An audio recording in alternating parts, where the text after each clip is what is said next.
It is Thursday, September 12th, 2019, and this is the official podcast of the Orange County Fair Speedway. We call it Talkin' Dirty with Jake, and I'm your host, Jake. So why don't we just start the show here? I want to congratulate our 2019 anniversary, 100th anniversary season champions, first and foremost. So why don't we talk about Champions Night here? What a night. We had a really close championship race for the first, for the championship there in Sportsman, where we had Grant Hilfiger leading over Mike Sabia by like around 10 points. So that was that was a close one going into it. So there's a lot of anticipation, a lot of excitement around that race. Ended up going to Grant Hilfiger, winning the feature and taking the championship, who amazingly battled it out with Mike Sabia for first place most of the race. Quite exciting, pretty crazy, very cool. I think even had Sabia won, Hilfiger just behind him, I don't know if it would have been enough to take the championship, but if Hilfiger had fallen back a little bit, it could have gotten real close. So that was definitely one that had everybody kind of on the edge of their seats. What a race. Congrats to both drivers and to all of our competitors in the Sportsman Division for their finishes in 2019's points series. Today's interview is actually with Grant Hilfiger. But before we get to that, let's congratulate the rest of our champions. Brett Hearn bringing it home in the big block. Look up some stats. Brett Hearn this is his, I don't even know what number championship this is, but I do know it is his 919th modified feature win. Brett was leading in points going into Champions Night. He had a pretty healthy lead. There were a lot of close races for top 5 spots, so a lot of the attention was there. Brett ran consistently all season and closing it out with 2 feature wins here at the end of the season, picking up one on Champions Night. And just like, again, our champion winning his feature on Champions Night. And this is a trend that would continue through all divisions. In small blocks, we had Anthony Perego in the 343 Never Forget tribute car, 911 tribute car. And Anthony had a pretty substantial lead in small blocks going into Champions Night. A lot of feature wins. Go check out the website and the points in the results section, and you'll see Anthony Perego all over that. The guy had two different nights where he had twin features that he swept. So not totally shocking that he was able to put it again in victory lane on Champions Night, thus becoming the champion. Really cool that he could do it on our 911 tribute night in the 911 tribute car. So that was really special. Congrats to Anthony. Awesome race. Street stocks. Bob Slate Jr. also went in with a pretty healthy lead. Had a couple feature wins already going into it. Was looking good to bring home another win. He did. Picked up the championship, picked up the feature win. Congrats to Bob Slate Jr.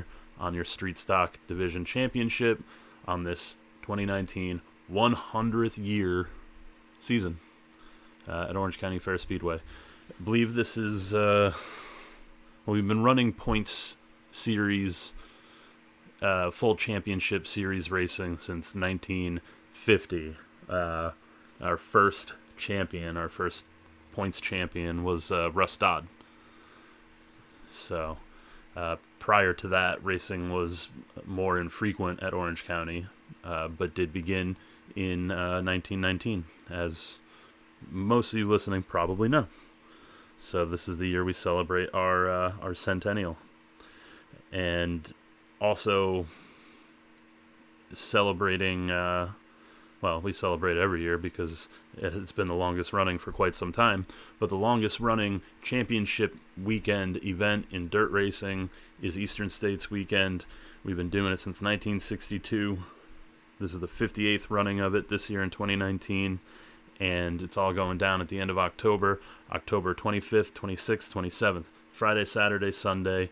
It's camping, it's barbecuing, hanging out, tailgating, camping, racing, playing cornhole, drinking beer, playing games. I don't know what other games. There's other games other than cornhole, right?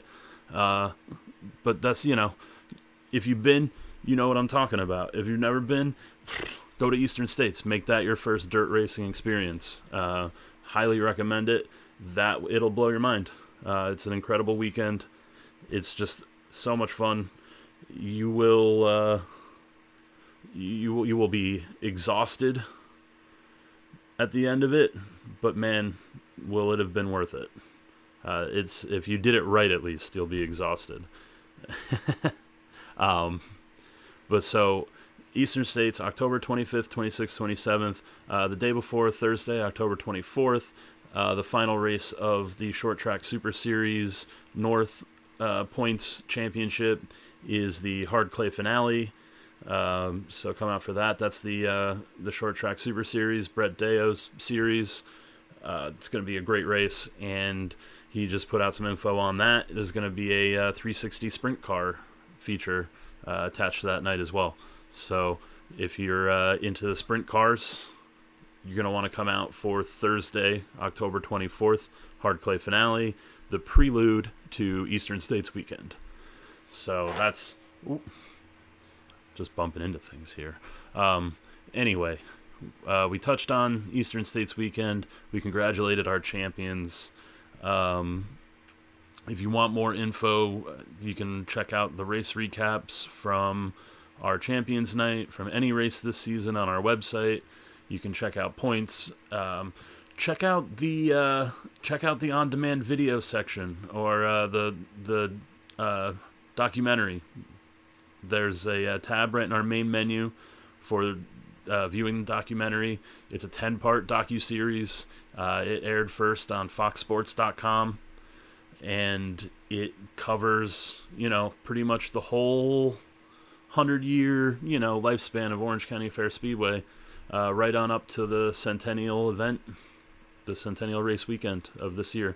The 10th part of the documentary covers that race. So you'll get the whole history. It's really neat. It's really well produced. You'll be, surprised. The people who made this, top-notch professionals in the video documentary, sports documentary world. It's really some cool stuff. Interviews with old drivers, current drivers, fans, photographers, all sorts of people. They really get in there and expose some of the old history and some of the cool stuff that used to go down at the Speedway. If you're an old fan, you're gonna love it. If you're a new fan, you're gonna love learning about the past, the history of the Speedway. It's really cool, and I know guys, men, women, everybody, whoever, that have been going to the Speedway for 50 plus years, which is crazy. You think that's like half of our overall history, and that really there's no one around left who was, here in the earliest days. So this is some uncovered history. This is some really interesting stuff. And you can't just Google this and learn about the history of Orange County Fair Speedway and what happened back in 1919 and all this. It's a little buried. And the documentary team did an awesome job exposing this history and digging it up. Talked to all the right people, found old footage and pictures, and like I said, had these guys tell all sorts of great stories. You're gonna love this if you haven't seen it. I think a lot of people have already seen it. But if you didn't know, you could rewatch every episode. They're all there on our website. Go check it out. Every part individually. You can watch each one right there on our website. Just hit play. So check that out. Download the Orange County Fair Speedway app for your smartphone. It's in the Google Play Store. It's in the Apple Store. It's free. Totally free. Go get it. Use the fan cam. Use the other features. Some cool stuff there. You can see all the news stories that are on our websites. You see all the racing results and points there as well. It just looks a little bit nicer and works a little bit better than going to the website on your phone. So if you're kind of technology illiterate, you're not you kind of have a hard time with that stuff, I would say get the app, even though it kind of sounds like the more complicated thing to do. Get the app, right? And it's easier than looking at the website. It really is. Not to say that the website is not mobile responsive and adaptive and works on your phone. It totally does. You can do that. But I think the app looks really great. And it's just a little bit better of a user experience. You'll like it. So get the app. It's free. Let's stop talking about all this BS and let's talk to Grant Hilfiger, right? Here we go. This is me talking dirty with your Sportsman champion for 2019, Mr. Grant Hilfiger, the professor. Don't call him Tommy. Here we go. All right, so here I am with Grant Hilfiger, our Sportsman 2019 champion. Grant, how's it going? Pretty good. I'm getting pretty used to hearing the 2019 champion thing, and it's got a nice ring to it. I like it. So, yeah, I mean, that's huge. This is your first full season in many years, or first full season ever at Orange County? I'm not sure. I know you. Yeah, definitely my first full season at Orange County, period. Never really ran full time. I dabbled with a big block there with Nick Knoll. I don't even remember the years. 2 different years. But again, nothing real serious, nothing full time. But this is definitely my first full time effort at Orange County. Did I see a picture of you in like a street?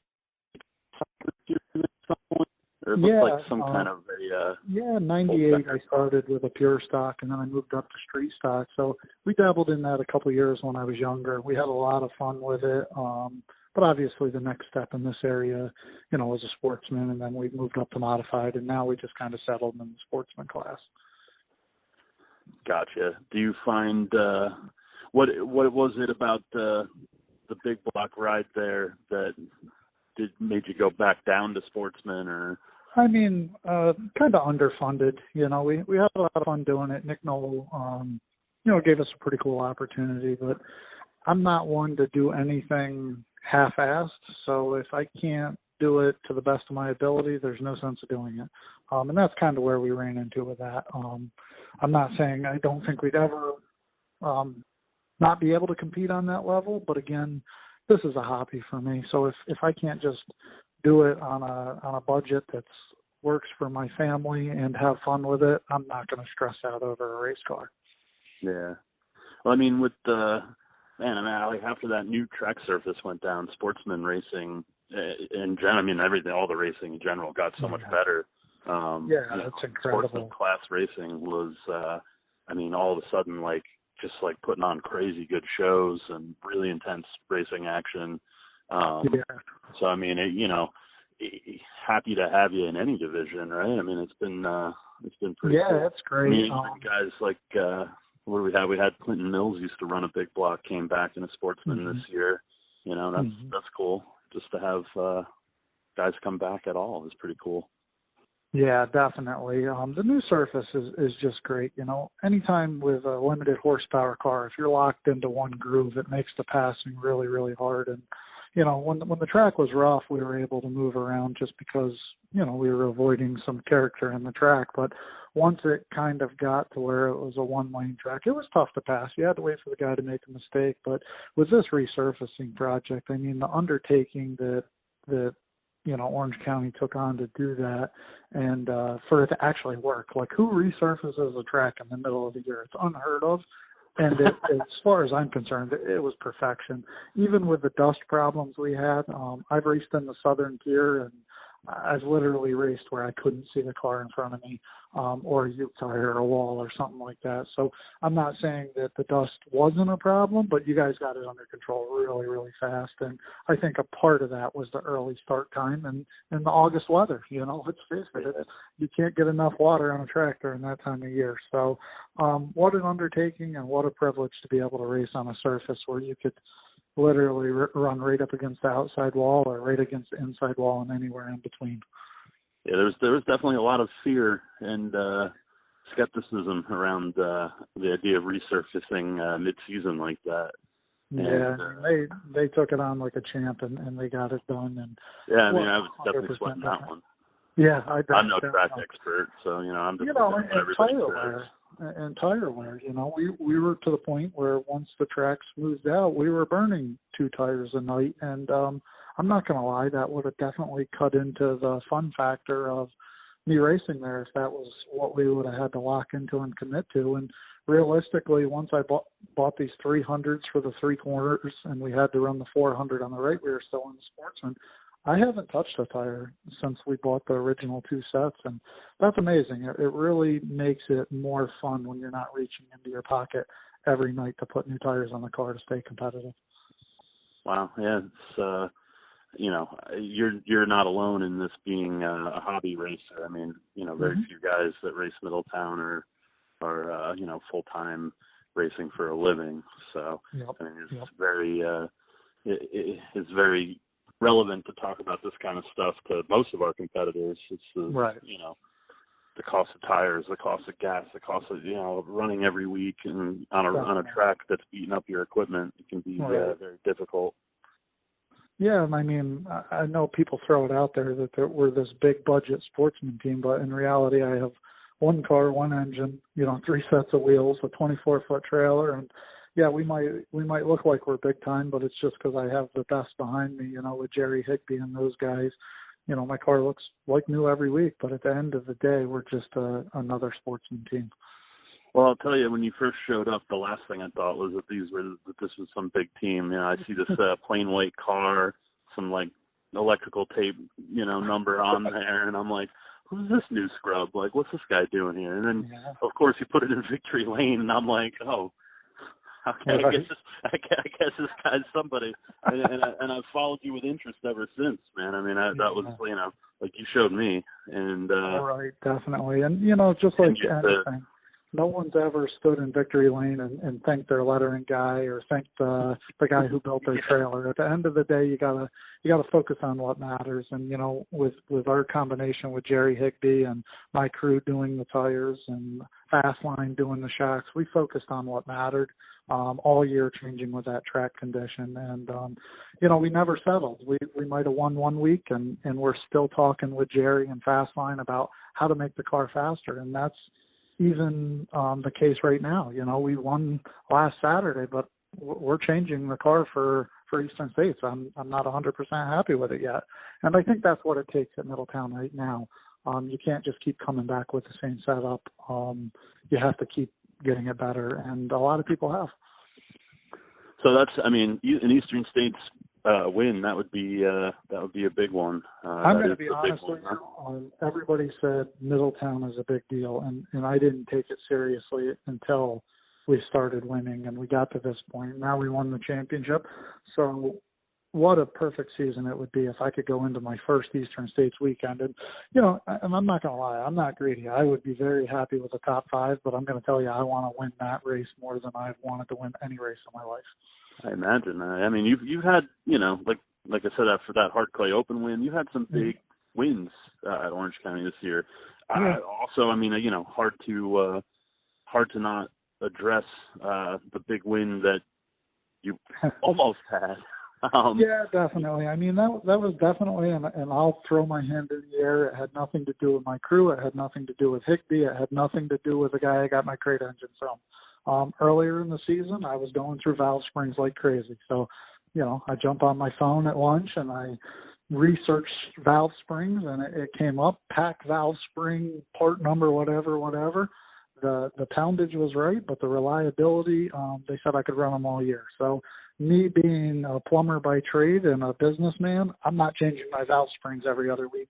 So I had to pay somebody to do it. So I thought, hey, these valve springs are, $200, and I can run them the rest of the year, and they're supposed to be the same. Well, guess what? They're not the same.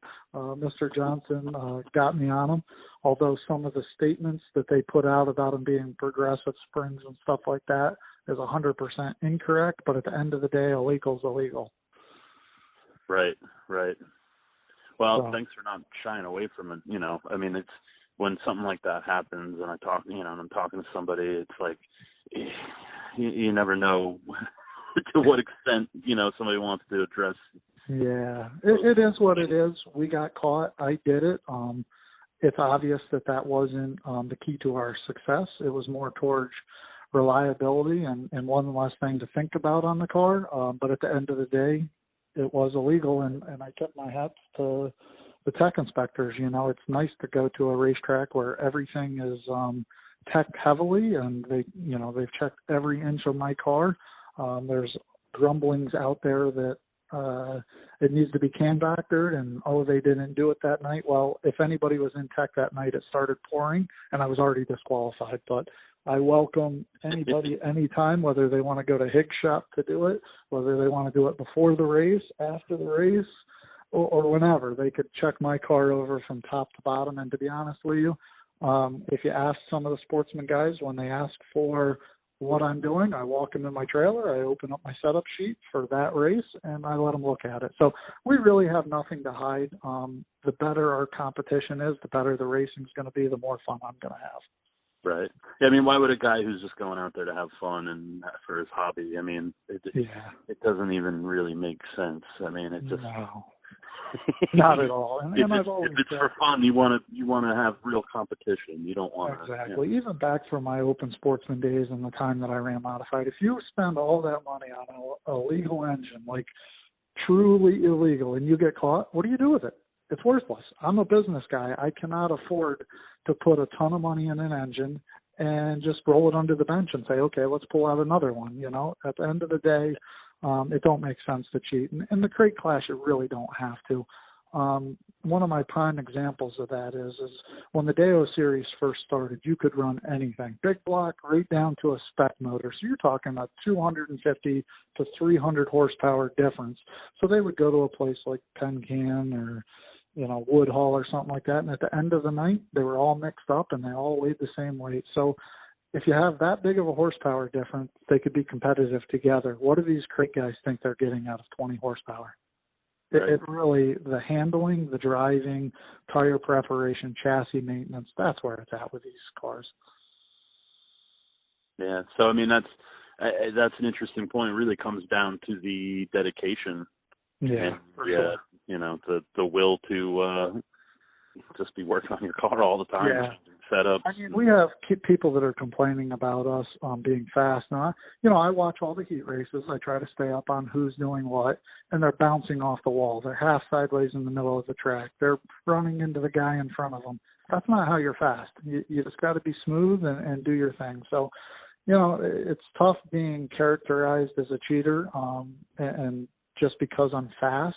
We did get caught with those valve springs, but at the end of the day, I think a lot of those guys really need to look within their own team to find speed, not necessarily calling out other guys for cheating. Yeah, that must have been a relief to pick up a post-centennial feature win. Cause it definitely was. On everybody's mind was that he's been cheating all along. Yeah, especially the following week when I come out and go from the pole to sixth. But if anybody was in my pit area after that race, they'd realize I put the wrong tire on the left rear. I put a 400 on. So I had a pair of 400s on the rear driving around. Yourself. Yeah, exactly. So I kind of, probably set up the ultimate scenario of making myself look like a fool. But to come out last week and to drive from the middle of the heat race, take the win, and then lead every lap but one, which, wow, where'd Bobby Ford come from? That kid's been really fast the past 3 weeks. Right, yeah. He just kind of, he must just be really taken to this new track surface. I think him and his team definitely have something figured out. And if you look race monitor, I was the third fastest car Saturday in the feature. But at the end of the day, I think my 20 years of experience sometimes shines over some of these younger guys. But Well, like I said to everybody, these kids are going to be superstars one day. Yeah. I mean, that's something I actually wanted to ask about is just in the sportsman class, you see a pretty huge gap in age and experience level. And I was poking around on forums and stuff, dirt track forums, and I tend not to because I don't like to get, involved in the drama. But I have to look sometimes, and, I always see drama about, when like Brett Hearn or Kenny Tremont races a sportsman and this and that. And, what is it? Because you really got guys at Orange County who've been sportsmen racing in the Sportsman Division for, more than 10 years? Yeah. Going on probably 20 years, guys like yourself who used to race big block. And, do you feel like there's any animosity, or is everybody kind of, just excited to compete? The animosity is the guys that are running 20th, the guys that just have a chip on their shoulder and think that there's a conspiracy theory and think that everybody's got something that they don't have. That's where the animosity comes from. These young guys that are running good, they're I talk to them all the time. I actually think, I talk them up. I love racing with them. So I think the animosity is more from the never will be's than these young guys that are actually going to be superstars. Those guys are just soaking it up. They're getting experience. They're learning. And they realize, at the end of the day, sometimes 20 years experience is going to beat a kid that's 18 years old or 16 or, what's Sangle? Is he a teenager yet? So, I don't know. But, I enjoy going to the racetrack, and believe it or not, I tend to hang out with those younger kids more than I do the older guys because they're there having fun. They're doing what racing's all about, and it's a lot of fun for me to see. Yeah. Well, you have a daughter that comes to the races quite a bit with you. She's always in victory lane with you. You're lucky to have a kid that loves it, huh? Yeah, she really enjoys going in the pits with us. She kind of does her thing. She uses the car as a jungle gym. If, she'll help the guys put the tires on sometimes. It really is a cool feeling. She'll be 11 Saturday, and she really does make it a lot better at the racetrack, and she's a lot of fun to be around. So I am fortunate that I have a young little lady that loves racing as much as I do. We're very fortunate track in that there's a lot of guys who have daughters right in that same age range that all seem to love racing and love being at the track and being in the pits and being involved. Tony Monaco's daughter, all the, very fortunate that, obviously it's, I've talked to Allison, and it's definitely a male-dominated sport, and so I think it's really cool to, that the daughters have found a place here and that they love it just as much. It's really cool to see. Definitely, and it's nice to be at a track where you're comfortable bringing your 11-year-old into the pits. Some tracks are pretty crude, and the fighting and the carrying on gets out of hand in the pits, and fortunately we don't have that problem in Orange County. And I have to laugh because I think about the Matt Shepard incident at Centennial Race Weekend, and all the reactions to that, and a lot of people's reactions being that it's just a little bit of foul language. Is it really? Is that really an appropriate response to a little bit of foul language? And, and I think about your daughter in the pits, and I think, it's not appropriate, Yeah, I could see both sides to that, I really can, and I respect whatever decision the track made. I guess they decided to let him back in, and I understand it and respect it. And fortunate enough, we're not ones that go chase problems. So it's not like I'm grabbing my daughter up and running when I see a crowd. Right. You can stay far away enough. Yeah, exactly. So, but for the most part, every Saturday night, she don't have to witness guys rolling around in the dirt and, cursing at each other. We got the fact that was on camera and being broadcast made a bit of a difference. I've been racing for a little over 20 years, and these cell phones and smartphones and stuff like that are they're a blessing for things like this, doing podcasts and promoting and marketing and, you know, advertising for your track, but they're also the worst thing that's ever happened to racing, because you can't tell a guy to go pound salt without it being on a camera. And, you know, you can't do one thing wrong without 20 people on Facebook, you know, using the hindsight's 20/20 Right. and telling you everything you did wrong. So, Yeah. you know, there's a love-hate relationship with it. And, you know, I think for the most part, it's probably better for the sport than it is bad for it. But it is what it is. They're here to stay. Yeah, I mean, I think it's a necessary evil. You know, I mean, I think any entertainment media needs to, you know, Definitely. utilize the modern, you know, mediums, whatever it is, to, you know, find a fan base. But yeah, oh, definitely. I think, you know, yeah, me and Jerry talk about it pretty often because, you know, obviously with success comes slander. You just got to consider the source. You know, why would you reply to a guy on Facebook that you wouldn't even talk to in real life? You know, you wouldn't even give the guy 2 minutes of your time. So why do you give him your time on Facebook? And that's just what people have to consider. And, you know, when you're doing good things, you're always going to have naysayers, and that's just how it is. Yeah, and I think another hard thing is there's just so much competition of things to do. You know, entertainment, there's not a lack of entertainment in our area or anywhere anymore, and that's as simple as turning on your phone and sitting in your recliner at home. You know, people are perfectly content with having their social life on social media and, you know, streaming a movie to their TV. They don't have to get out and about, as to where in the past, if you didn't get out and about, you sat in a quiet house, you know. So I think it is definitely a tough world to market to these younger guys. Plus, another thing, even from when I got into the sport, everybody wanted to be involved, and everybody realized they couldn't be drivers or couldn't afford a car. Now it seems like either people want to race themselves or they don't want to be involved. There's no, you know, not a ton of owners or crew guys or anything like that coming along. That's interesting. So it's tough, you know, and I see it with a lot of these young kids and stuff like that. They don't say, hey, Mom, hey, Dad, can we just go work on this guy's car and be a part of his crew? They say, hey, can we go buy a slingshot and buy a Sportsman? It's either we're doing it ourselves or we're not involved.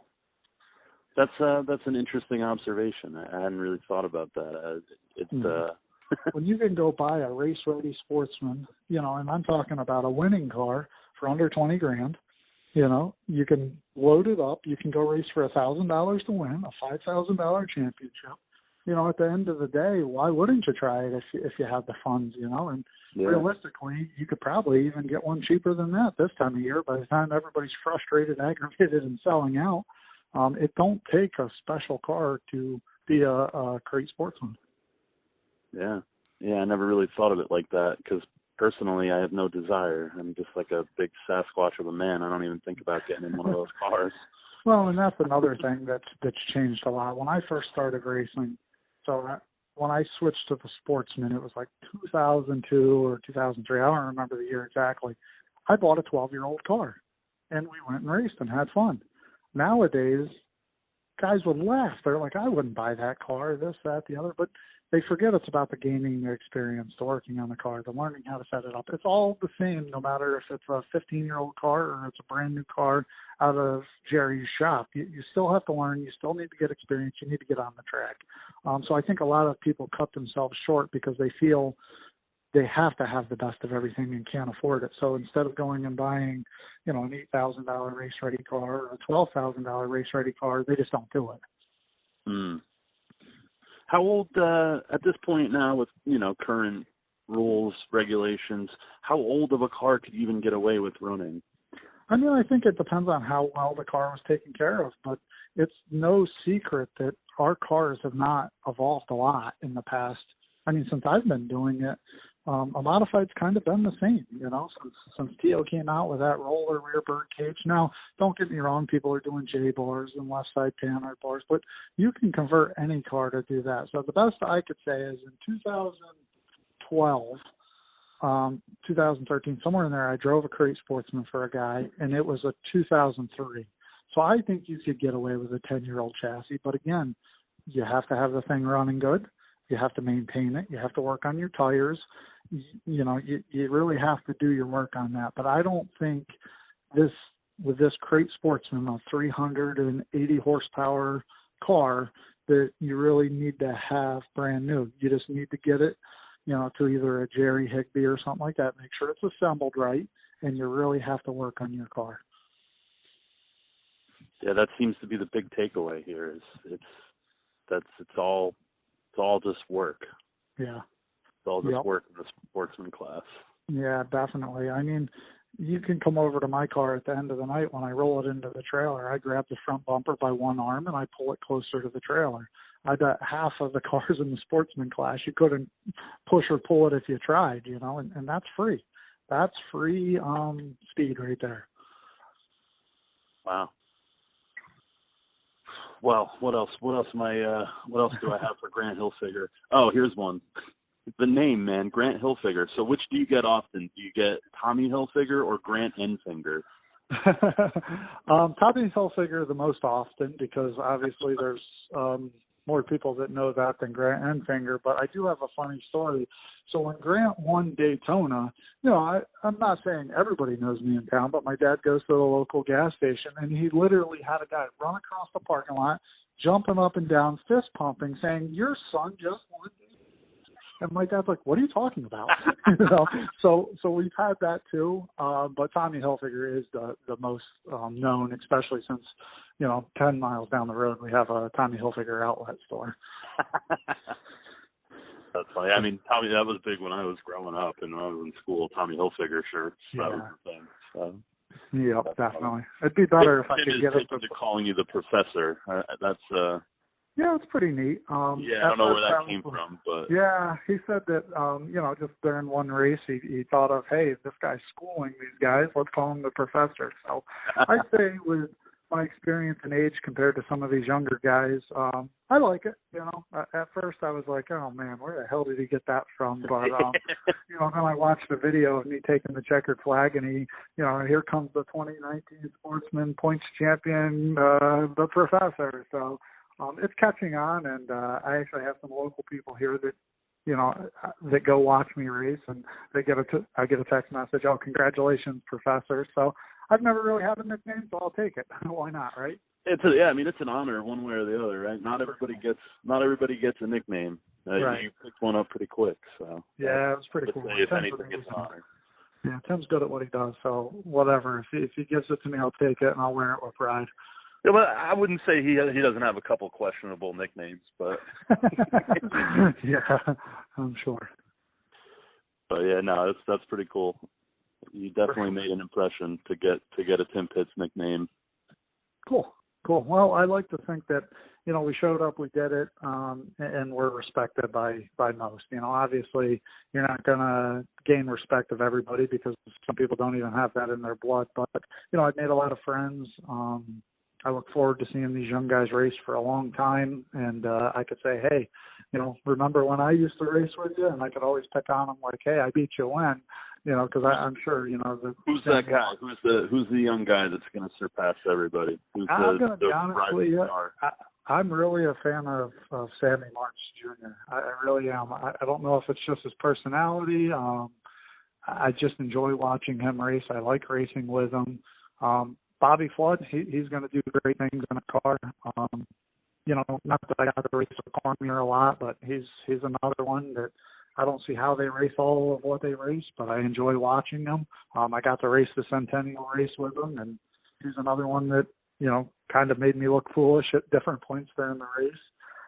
But there's a bunch of them. That Cole Stengel kid, Henschel, I think once he's done with baseball, or who knows, maybe he'll be a superstar in baseball and forget about racing, but I think he has some talent to make things happen.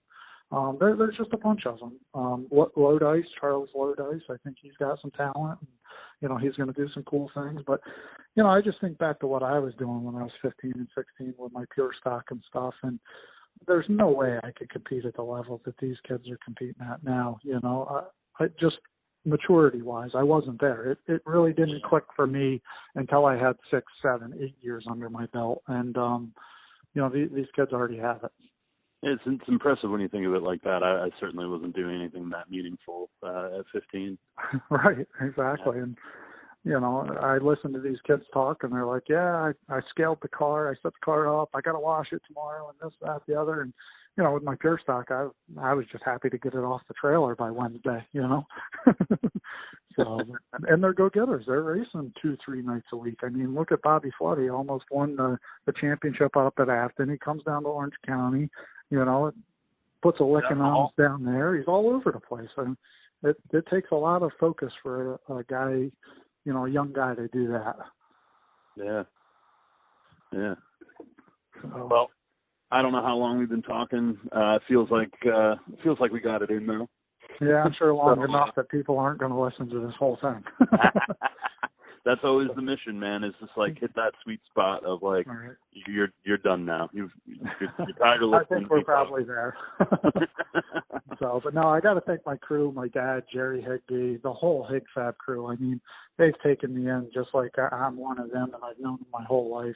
And realistically, we've talked for a couple of years, but what we've we got a lifelong friendship going now, and it's pretty cool to be a part of that. And with the history the Higbees have at Middletown, and just to be a small part of their team is pretty awesome, And again, my local team here that support me every week, just amazing. What an amazing year.